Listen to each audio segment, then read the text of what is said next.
The PFM legal framework is anchored in Article 201 of the Constitution and gives effect to the principles of public finance. The bill emphasises openness, accountability, public participation in PFM, equitable sharing of burdens and benefits of public borrowing.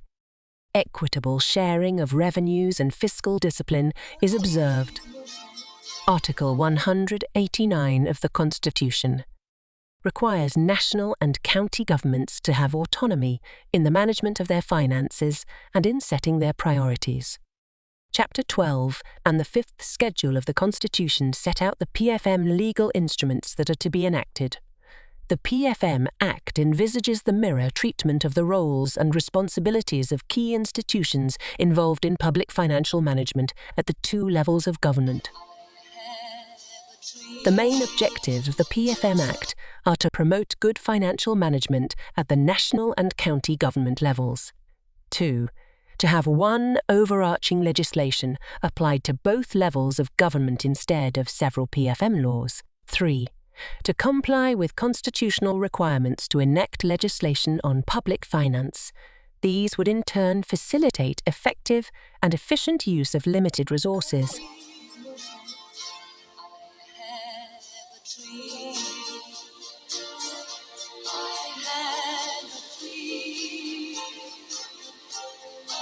Ladies and gentlemen, welcome back to our exposition of the Kenyan PFM Act 2012. Stay tuned and subscribe to our channel Mick Norlandwing Studios for more learning about public finance management. The Kenyan Public Financial Management Act of 2012 encompasses several core areas aimed at enhancing transparency, accountability, and efficiency in managing public finances, including 1. Institutions that have powers and enable PFM functions to be carried out seamlessly. 2. Macro and fiscal policymaking outlines frameworks for revenue management, revenue collection, taxation, and fee collection. Set standards and guidelines for procurement and disposal processes. Provides guidelines for managing public debt to ensure sustainability and prudent borrowing practices. Promotes public participation and oversight mechanisms to monitor and evaluate the use of public funds. 3. Budgeting. Establishes principles and procedures for formulating, executing, and reporting on national and county government budgets. It emphasises the need for realistic budget estimates, public participation in the budget process, and multi-year budget planning. 4. Treasury management and budget execution establishes principles and procedures for formulating budgets, implements the budgets enhancing transparency, accountability, and efficiency in managing public finances. 5.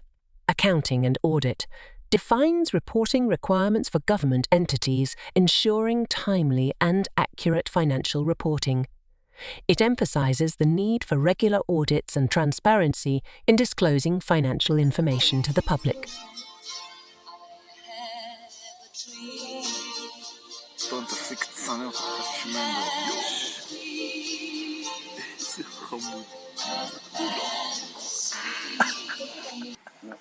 Let us now delve into institutions that have powers and enable PFM functions at both national and county government levels.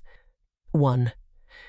National Assembly, including Senate and public benefits organisations, are comparable to County Assembly at county level. 2. The National Cabinet is mirrored to the County Executive Committee at the county level. 3. The National Treasury is mirrored to the county treasuries at the county level. 4. Cabinet Secretary for Finance is mirrored to County Executive Member for Finance at county level. The Intergovernmental Budget and Economic Council comprises members from both the national and county governments.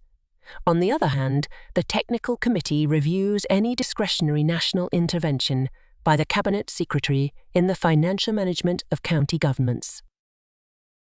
Macro and fiscal policymaking outlines frameworks of preparing a medium-term fiscal strategy, budget policy for both national and county government levels. This consists of mainly revenue collection and taxation. establishes principles and procedures for formulating, executing, and reporting on national and county government budgets. It emphasises the need for realistic budget estimates, public participation in the budget process, and multi-year budget planning. The National Treasury provides for the operationalisation of a consolidated fund, equalisation fund, and a contingencies fund. It provides for the establishment of other national public funds. It finally establishes a single Treasury account for each national government entity is required to prepare an annual cash flow plan and forecast. The National Treasury provides for process of budget reallocations and supplementary estimates. Each county government treasury provides for the operationalisation of the County Revenue Fund. The PFM authorises each county government to open a county emergency fund and provides for the establishment of other county public funds. Each county treasury shall establish a treasury single account for each county government. Each county government entity is required to prepare an annual cash flow plan and forecast. Every county government prepares a consolidated annual cash flow projection by 15th June, which shall be the basis for the preparation of the National Treasury Schedule of disbursement to county governments. For national government, the Act provides 1. Preparation of a consolidated annual financial statement of national government. 2. Annual financial statement of national government entity. 3. Quarterly report of national government entity. 4. Annual report of revenue received and collected. 5. A report of waivers and variations in taxes and fees. 6.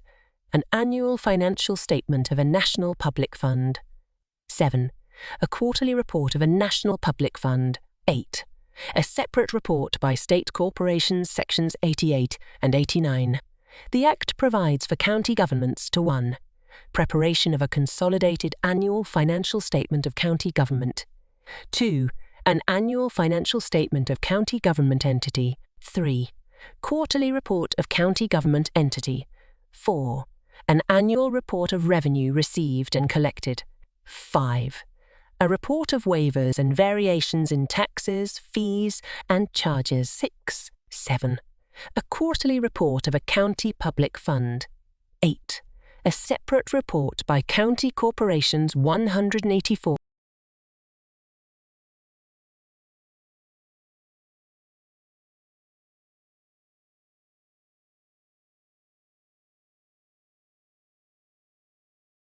Various sections in the PFM Act 2012 provide for public participation in public financial management and, in particular, the formulation of the budget policy statement, county fiscal strategy paper, and the budget estimates, the formulation of budget, estimates and strategic plans for urban areas and cities, the preparation of division of revenue bill and county allocation of revenue bill.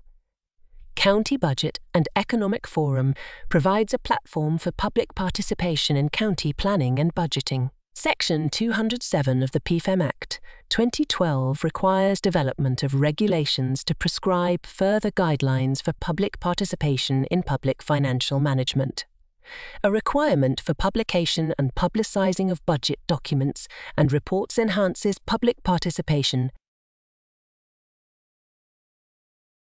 Any offence under the PFM Act 2012 attracts a term of imprisonment of up to 5 years or a fine of up to cash 10 million, or both, be it in national or county government levels.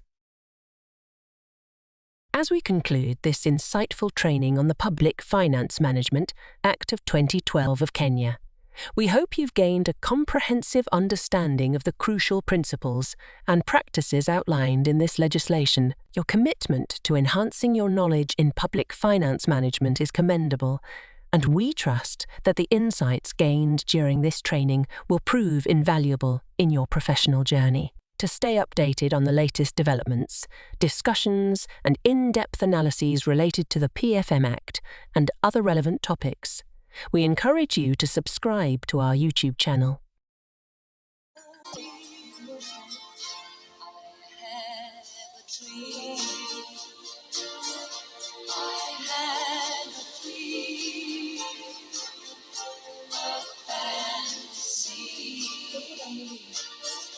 to help me through reality. And my destination makes it worth the while. Pushing through the darkness, still another mile. I believe